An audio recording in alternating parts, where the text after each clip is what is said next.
우리 옆 사람과 한번 이렇게 인사하겠습니다. 봄이 왔습니다. 네, 봄이 벌써 성큼 이미 뭐 온 것 같습니다. 그죠? 바람도 달라지고 온도도 많이 달라지고 여러분들의 옷차림도 많이 달라지신 것 같습니다. 자, 한 연구소에서 교회와 성도들을 대상으로 다양한 설문조사를 진행을 했습니다. 첫 번째 질문은 교회와 목회자를 통해 자신의 신앙생활에 어떤 유익이 있기를 원하십니까? 라고 하는 질문이었습니다. 가장 많이 나온 응답이 신앙의 성장과 성숙이었습니다. 많은 성도들이 믿음이 자라기를 원하고 조금 더 깊은 성장하는 신앙생활을 하기를 원한다는 것입니다. 두 번째 질문입니다. 무엇이 신앙을 성장하고 성숙하게 했습니까? 라는 질문입니다. 가장 많이 나온 응답은 소그룹의 참여였습니다. 양육이나 훈련을 위한 소그룹, 구역과 전도회 또는 봉사하는 소그룹에 참여할 때에 신앙이 성장했고 또한 신앙이 성장할 것이라고 생각한다는 것입니다. 마지막 세 번째 질문입니다. 당신은 그 소그룹에 참여하고 있습니까? 이 질문은 신앙이 성장하기를 원한다라고 답한 분들에게 한 질문이었는데 정작 참여한다고 답한 분이 50% 정도였다고 합니다. 자, 이 조사에서 우리는 두 가지를 알 수 있습니다. 첫째는 신앙에 성장하기를 원한다면, 믿음이 자라가기를 원한다면 소그룹에 참여해야 한다는 것입니다. 또한 두 번째는 신앙의 성장을 원하면서도 소그룹에 참여하지 않는 이들이 꽤 많이 있다는 것입니다. 자, 그러면 신앙의 성장을 원하는데 정작 신앙의 성장을 위한 소그룹에 참여하지 않는 이유는 무엇일까? 많은 이유가 있지만 저는 가장 큰 이유가 상처받고 싶지 않기 때문이다 라고 생각합니다. 교회 내에서 이러한 저러한 일 또는 사람들의 관계로 인하여 마음 상하는 일들을 우리는 경험하게 됩니다. 그 과정 속에서 교회 안에서 상처를 받는다는 거죠. 그래서 소그룹에 참여했다가 또 상처받을까? 다른 사람들과 교제를 했다가 또 마음에 상하는 일들이 있을까 하여 두려워서 주저하게 된다는 것입니다. 여러분도 교회에서 또한 다양한 사람들의 관계 속에서 상처받은 경험들 한 번씩은 다 있지 않으십니까? 저도 있었습니다. 제가 7살 때 다니던 교회에서 너무나도 큰 상처를 받아서 무려 1년 동안이나 교회를 끊었던 적이 있었습니다. 뭐 때문이었냐? 떡볶이 때문이었습니다. 이 달란트 잔치하는 날이라 이게 교회에서 전화가 와서 와라 해서 동생 손잡고 갔습니다. 갔더니 뭐 저를 이제 환영해 주시고 안내해 주시는데 여기 앉아 있으면 떡볶이 줄 거야 기다리고 있어 라고 하셨는데 주변의 모든 아이들이 떡볶이를 먹고 있었습니다. 달란트를 가지고 이것저것 선물을 사고 그리고 맛있게 먹고 있는데 저희는 아무리 기다려도 안 주는 거예요. 저를 보니까 저와 제 동생 빼고는 다 먹고 있었습니다. 멀뚱히 앉아서 남 먹는 거 쳐다만 보고 있었습니다. 얼마나 서럽던지 아무리 기다려도 신경 써주는 사람 하나 없었습니다. 그래서 울면서 교회를 박차고 나와 집으로 돌아왔는데 다시는 그 교회를 가지 않았습니다. 그것이 어린 마음에 큰 상처가 되었는지 1년 동안 방황하다가 어머니와 결국 다른 교회로 옮겨갔습니다. 이제 목회자가 된 지금도 생각하면 그 일은 교회에서 절대로 있어서는 안 될 일이었습니다. 어른도 마찬가지죠. 환영하고 환대하고 최소한 식사의 시간이 되면 식사할 수 있도록 대접하고 초대해 주는 것이 마땅합니다. 근데 어린아이라고 해서 그런 일들이 있어서 되겠습니까? 저에게 아직 그 상처가 남아 있는지 지금도 정기적으로 떡볶이를 먹어줘야 됩니다. 이 누구에게나 생각지 못한 상처, 그 서운함들이 교회 안에서도 있을 수 있다는 것입니다. 자, 그렇다면 우리는 여기서 이런 질문을 해야 됩니다. 어떻게 하면 상처를 주고받는 모임이 아니라 함께 성장해가는 소그룹을 만들 수 있을까? 그러기 위해서는 우리가 무엇을 해야 할까라는 질문입니다. 오늘 본문의 말씀이 그 질문에 대한 답을 가르쳐 주고 있습니다. 바라기는 오늘의 말씀을 통해 바울과 바나바가 함께했던 그 안디옥 교회 공동체의 모습을 살펴보면서 우리의 교회가, 우리의 구역이 그러한 공동체가 되기를 소망하는 이 시간이 되기를 주님의 이름으로 축원합니다. 자, 바울과 바나바는 1차 선교여행을 마치고 안디옥 교회로 귀환합니다. 자신들을 파송해 주었던 안디옥 교회로 돌아와서 머무는데 제 마음에 크게 와닿는 구절이 있었습니다. 우리 함께 28절 말씀을 보겠습니다. 시작. 제자들과 오래 있으니라. 아멘. 자, 바울과 바나바가 누구와 함께 하고 있습니까? 제자들입니다. 안디옥에서 예수님을 믿고 바울과 바나바를 통해 그 말씀의 가르침을 받았던 성도들, 그들이 제자들로 표현되어 그들과 함께하고 있다는 것입니다. 또 그 함께라는 시간이 짧은 시간이 아니라 오래 있었다라고 말씀하고 있다는 것이죠. 여기서 무엇을 할 수 있습니까? 안디옥 공동체는 서로가 함께하고 싶은 공동체였다는 것입니다. 함께하되 잠깐 보고 흩어지는 것이 좋은 그런 공동체가 아니라 함께 오래도록 머물고 싶은 그러한 공동체였다는 것을 말씀하고 있다는 것입니다. 우리는 여러 가지 이유로 맺어진 관계 또한 모임들에 속하게 됩니다. 어떤 모임은 어쩔 수 없이 원하지 않아도 가야 되고 만나야 되는 그런 모임이 있습니다. 별로 안 만나고 싶은데 함께하고 싶지 않은데도 어쩔 수 없이 가야 되는 그런 모임들. 그러면 그 모임은 어떻게 됩니까? 가능하면 빨리 헤어지고 싶고 언제 끝나나라고 계속해서 시계를 들여다보는 모임이 될 수밖에 없죠. 반면 또 어떤 모임은 어떻게 해서든지 모이고 싶은 모임이 있기도 합니다. 만날 날이 기다려지고 그래서 모이면 시간 가는 줄 모르고 함께 즐거워하는 모임이 있습니다. 그러면서도 뭐가 그렇게 아쉬운지 헤어짐을 뒤로하고 다시 만날 것을 약속하는 모임도 있다는 것입니다. 안디옥 공동체가 바로 그러한 공동체였다는 것입니다.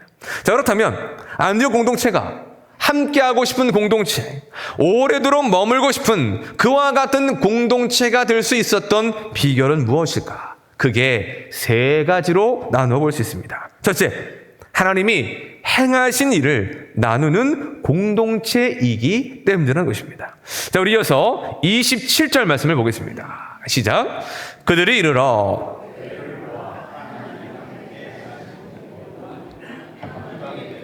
믿음의 문을 여신 것을 보고하고. 아멘. 바울과 바나바가 선교 여행에서 복귀를 합니다. 그리고 나서는 모든 교회의 성도들을 모아 가장 먼저 무엇을 했느냐? 하나님께서 자신들과 함께 하셔서 이루신 그 역사를 나누었다는 것입니다. 하나님께서 자신들을 통해서 행하신 일들, 바로 그 보고를, 그 나눔을 했다는 것이죠. 우리가 앞서 보았듯이 그들의 여정은 어떠한 여정이었습니까? 그들이 원하는 대로, 가고 싶은 대로 가는 여정이 아니었습니다. 시작부터 성령의 보내심을 받았고 그 걸음걸음마다 성령의 인도하시는 그 발걸음을 따라 나아가는 여정이었습니다. 그뿐입니까? 하나님께서는 그들을 통해 주의 복음을 담대히 증거하게 하셨습니다. 하나님의 능력을 부어주심으로 여러 기사와 표적들이 나타나게 하셨고 그로 인하여 수많은 이방인들과 수많은 유대인들이 예수님을 믿는 구원의 역사가 일어났다는 것입니다. 그런데 여기서 중요한 것은 바울과 바나바가 그 모든 일들에 대하여 우리가 했다라는 식으로 자신들을 드러내지 않았다는 것입니다. 내가 이만큼 열심히 해서 온갖 죽을 위기가 있었지만 그 고생에서도 견디고 버텨내서 이런 열매를 맺었다라는 식의 자신의 무용담을 널어놓지 않았다는 것입니다. 그 모든 것들을 어떻게 고백하고 있습니까? 우리가 행한 일이 아니라 하나님이 행하셨다라고 고백하고 있습니다. 즉 하나님이 자신들과 함께 하셨어 자신들을 통하여 이와 같은 역사를 이루어 놓으셨다라는 그 고백을 함께 모인 성도들과 제자들과 나누었다라는 것입니다. 곧 그것은 복음을 나눈 일이 되는 것입니다. 여러분, 복음이 무엇입니까? 복음에는 좁은 의미와 넓은 의미가 있습니다. 좁은 의미로는 한마디로 예수 그리스도가 복음이십니다. 우리를 구원하시기 위하여 십자가에서 죽으시고 3일 만에 부활하셔서 승천하신 우리의 구원자 되시는 예수님, 그 예수님이 행하신 모든 일들이 바로 우리에게 복음이 된다는 것입니다. 넓은 의미에서의 복음은 이렇게 말할 수 있습니다. 하나님께서 우리를 위하여 행하신 모든 일이 바로 복음이라는 것입니다. 그렇게 볼 때에 성경 66권은 우리를 향한 하나님의 복음의 역사인 것입니다. 사람을 창조하신 것으로 시작하여 모든 것을 누리게 하셨습니다. 값없이 받았습니다. 값없이 누렸습니다. 복음이죠. 죄를 지었음에도 가죽옷을 입혀주시고 그들을 용서해 주시는 하나님의 은혜를 베풀어 주셨습니다. 수많은 죄인들 가운데에 아브라함을 택하시고 이삭과 야곱, 모세, 다윗, 하나님의 사람들을 택하여 하나님의 일들을 이루어내셨습니다. 그리고 이어지는 신학의 교회들까지 하나님께서 주의 백성들을 위하여 행하신 그 모든 것들, 바로 성경 66권 안에 녹아져 있다는 것입니다. 바로 그것이 성경이 우리에게 증거하고 들려주는 하나님의 우리를 위하여 행하신 복음이라는 것을 말씀하고 있는 것입니다. 그렇게 교회 공동체는 그 무엇보다 복음을 나누어야 합니다. 한 주간 동안 하나님께서 우리의 삶에 어떤 일을 행하셨는지를 서로가 함께 모여 나누어야 한다는 것입니다. 거창한 기적과 거창한 역사를 나누라는 것이 아닙니다. 정말 작아 보이는 내 하나의 생각이나 마음의 변화, 또는 말씀대로 설거져 있었던 그 삶, 그리고 그로 인하여 하나님이 우리에게 주신 작은 유익과 기쁨, 그 소소한 은혜들을 나누는 것, 바로 그것이 복음을 나누는 것이며 하나님의 은혜를 나누는 일이 되는 것입니다. 제가 20년 전 중고등부 사역을 할 때에 만났던 한 친구가 있습니다. 그때 그 친구가 중2였는데 한창 말 안 듣고 공부를 안 하고 게임을 좋아하는 아이였습니다. 그런데 어느 날 시험 기간을 앞두고 이 친구가 저에게 이런 얘기를 하는 겁니다. 전도사님, 이번 시험만큼은 꼭 잘 보고 싶습니다. 공부 열심히 하고 싶습니다. 그런데 제가 게임을 너무나도 좋아해서 공부하다가도 게임 생각이 나는데 어떻게 해야 될까요? 라고 물어왔습니다. 그래서 이렇게 말해 주셨습니다. 일단 기도해라. 지혜를 주시도록, 게임 생각이 나지 않도록 도와주시기를, 그리고 공부를 열심히 할 수 있는 마음과 열심을 주시도록 기도해라. 그리고 기도했으면 책상에 앉아서 책을 펴고 공부해라. 그리고 나도 기도하겠다라고 얘기를 듣습니다. 그리고 한 주간이 지나서 주일에 이 친구를 만났는데 아주 기쁜 표정으로 저에게 달려오며 이렇게 말합니다. 전도사님, 정말 제가 기도한 대로 하나님이 들어주셨어요. 라고 얘기를 하는 겁니다. 그러면서 하는 말이 이렇게 얘기를 하는 거예요. 자기가 이렇게 기도했다는 겁니다. 하나님, 공부하는 마음을 저에게 강하게 주시던지, 아니면 아예 게임을 하지 못할 상황을 만들어 주세요. 중2짜리 이렇게 기도했다는 겁니다. 정말 그렇게 이루어지면 어쩔 줄 알고. 근데 그렇게 기도를 하고 공부를 하는데 1시간이 지났을까? 무슨 생각이 날까요? 게임 생각이죠. 그래서 잠깐 내가 이렇게 열심히 했으니 잠깐 보상을 주는 차원에서 쉬고자 하는 마음으로 게임 좀 하자 라고 해서 컴퓨터를 켰는데 분명 멀쩡하던 컴퓨터가 갑자기 안 켜지더라는 거죠. 그때 이런 마음이 들었다는 겁니다. 아, 하나님이 살아계시구나. 내 기도를 들어주셨구나. 그리고는 정말 컴퓨터 쳐다보지도 않고 공부해서 시험을 잘 봤다라고 이야기를 한 겁니다.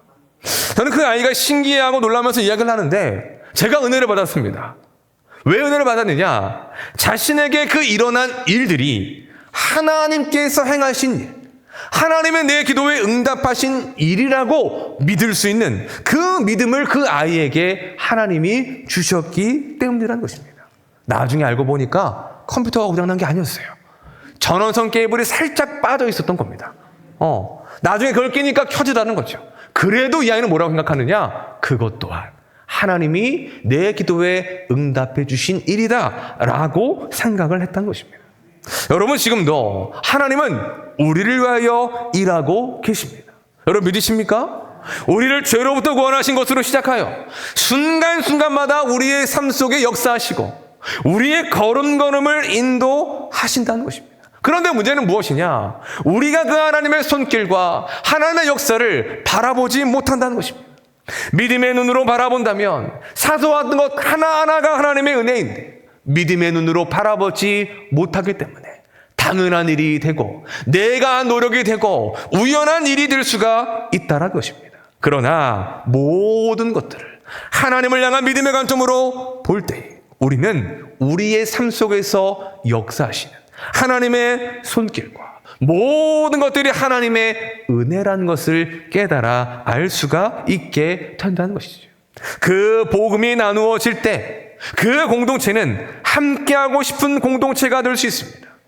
오래도록 머물고 싶은 공동체가 될 수 있습니다. 왜냐? 하나님께서 우리를 위하여 행하신 그 일들을 나눌 때에 나에게만 은혜가 되는 것이 아니라 그것을 듣는 이들에게까지 은혜가 되기 때문이라는 것입니다. 그 기쁨이 함께 나누어지고 그에게 주셨던 하나님의 은혜를 또한 내가 받기를 소망하고 도전하고 그렇게 기도할 수 있는 그런 은혜의 선순환이 바로 하나님의 은혜를 나누는 그 공동체 안에서 이루어지게 되기 때문인 것입니다. 자, 두 번째는 서로를 위해 기도하는 공동체이기 때문입니다. 하나님께서는 안디옥 교회에 바울과 바나바를 선교사로 파송하라는 사명을 주십니다. 자, 우리 함께 사도행전 13장 말씀을 보겠습니다. 시작. 주를 섬겨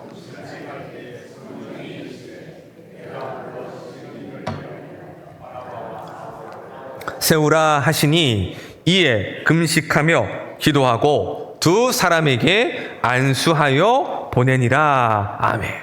자, 어떤 과정을 통해 선교사 파송이 이루어집니까? 그들이 기도할 때입니다. 주를 섬겨 금식했다라는 것은 기도했다는 것인데 그 공동체가 함께 기도하고 있을 때에 하나님이 명하시는 거죠. 바나바와 사울을 따로 세우라. 그리고 그 명령 따라 순종하고 파송할 때도 어떻게 합니까? 금식하고 기도하며 안수하여 두 사람을 파송하여 보냈다라고 말씀하고 있습니다.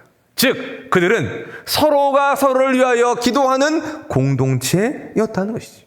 자, 그러면 바울과 바나바가 파송을 받아 그 선교 여행을 하는 동안 안디옥 교회는 무엇을 했을까요?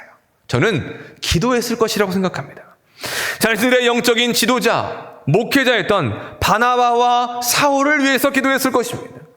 또 그들의 모든 선교 여행의 일정과 사역을 위해 하나님께서 함께 해주시고 지켜주시기를 위하여 늘 기도했을 것입니다.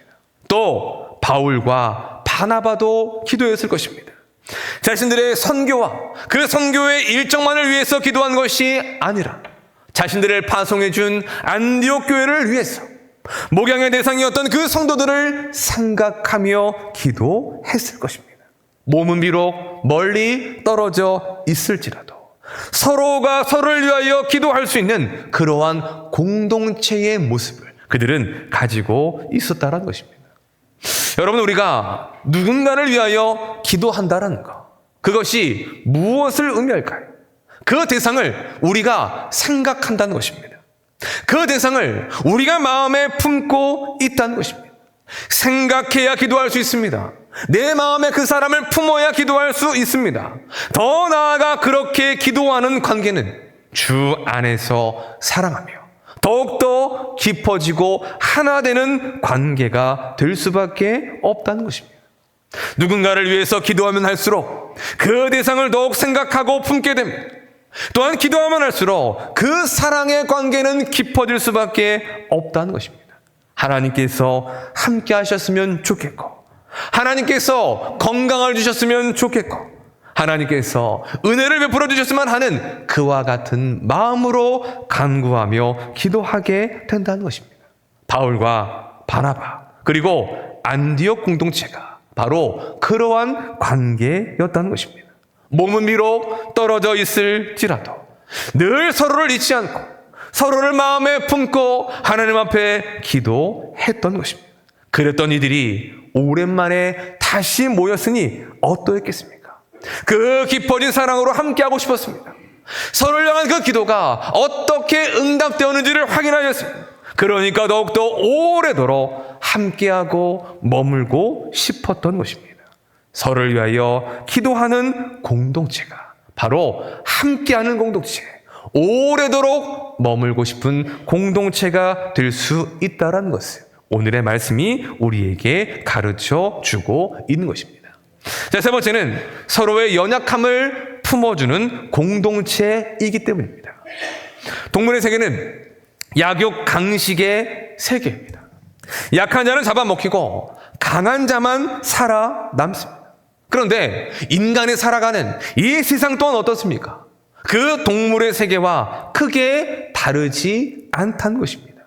유전, 무죄, 무전, 유죄라는 말이 있습니다. 돈이 있든지 힘이 있든지 뭔가라도 강한 것을 가지고 있어야 이 세상에서 무시당하지 않고 살아남을 수 있다는 것입니다. 그래서 우리의 세상살이가 더 힘들고 어려운 것 아니겠습니까? 우리는 강하지 않은데 강한 척 해야 합니다. 잘난 것이 없는데 잘난 척 해야 합니다. 내가 가진 것이 없는데도 불구하고 있는 척을 하며 살아가야 한다는 것입니다. 그러니 우리의 삶이 늘 긴장의 연속이고 그래서 우리의 삶이 피곤할 수밖에 없다는 것입니다. 하지만 우리 주님께서는 우리를 어떻게 대하십니까? 있는 모습 그대로 나으라고 말씀하십니다.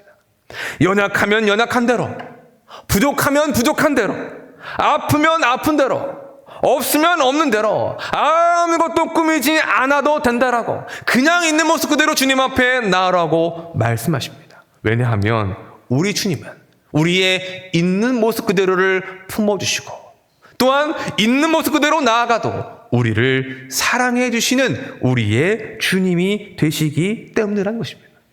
여러분, 예수님이 왜 십자가에 죽으셨습니까? 십자가에 죽으신 이유가 무엇입니까? 우리를 구원하기 위함입니다. 그런데 우리가 어떠한 상태에 있을 때 십자가에 죽으셨습니까?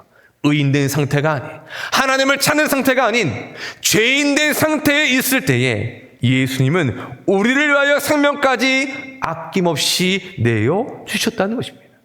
우리가 얼마나 큰 죄인지를 아시면서도, 우리가 얼마나 연약하고 부족한지를 다 아시면서도 때마다 하나님을 떠나고 때마다 주님 앞에 범죄하는 그러한 죄인임을 아시면서도 주님은 그러한 우리를 사랑하시고 품어주시며 있는 모습 그대로 나오라고 우리를 초청하시며 불러주신다는 것입니다. 그런 의미에서 교회 공동체는 이 세상에서 가장 안전한 공동체가 되어야 합니다. 푸른 초장이 되어야 되고 쉴만한 물가가 되어야 합니다. 쉼과 안식, 이 세상에 결단코 줄 수 없는 평안을 주는 곳이 되어야 합니다. 왜냐? 우리 주님께서 우리 교회의 머리가 되시기 때문이고 교회의 주인이 되시기 때문입니다. 어떠한 연약한 자라도 어떠한 죄인이라도 다 품어주시고 용납해 주시는 그 주님께서 머리가 되시는 공동체가 바로 우리의 교회이기 때문인 것입니다. 안디옥 공동체가 바로 그러한 공동체였다는 것입니다. 어떤 사람이라도 형제로 받아주었습니다. 그래서 이방인과 유대인들이 함께 섞여 있었고 노예 취급을 받던 흑인과 사회적 지위가 높았던 인물까지도 함께 어울려 있었습니다. 게다가 교회의 원수라고 할 수 있는, 교회를 잔멸해야 했던 그 사울까지도 그들은 조건 없이 받아주고 자신들의 지도자로 인정해 주며 그를 통하여 말씀의 가르침을 받았다는 것입니다. 즉 서로의 연약함을 품어주는 공동체였던 것입니다. 그런 공동체에 속한 이들이 무엇을 느낄 수 있을까요? 자유를 느낄 수 있습니다. 꾸미거나 가식적으로 행동하지 않아도 그런 된다는 것에 대한 자유함을 느끼게 된다는 것입니다. 또 안전함을 느낍니다. 다른 이들에게 보여주지 못할 그 연약함과 내가 가진 단점까지도 얼마든지 드러내어도 다 품어주고 용납해 줄 수 있다라는 그 믿음과 신뢰 안에서 우리는 있는 모습 그대로의 우리의 모습을 보여주는 안전함을 느낄 수가 있게 된다는 것이지요. 그러니 그 공동체는 사람이 모이고 싶은 공동체가 되는 것입니다. 함께하고 싶은 공동체, 오래 함께해도 힘들거나 피곤하지 않는 그야말로 오래도록 함께 머물고 싶은 그러한 공동체가 될 수가 있었던 것입니다. 사랑하는 여러분, 오늘 우리는 오래도록 함께하고 싶은 공동체, 안디옥 공동체를 살펴보았습니다. 그들이 그런 공동체를 만들 수 있었던 비결이 무엇입니까?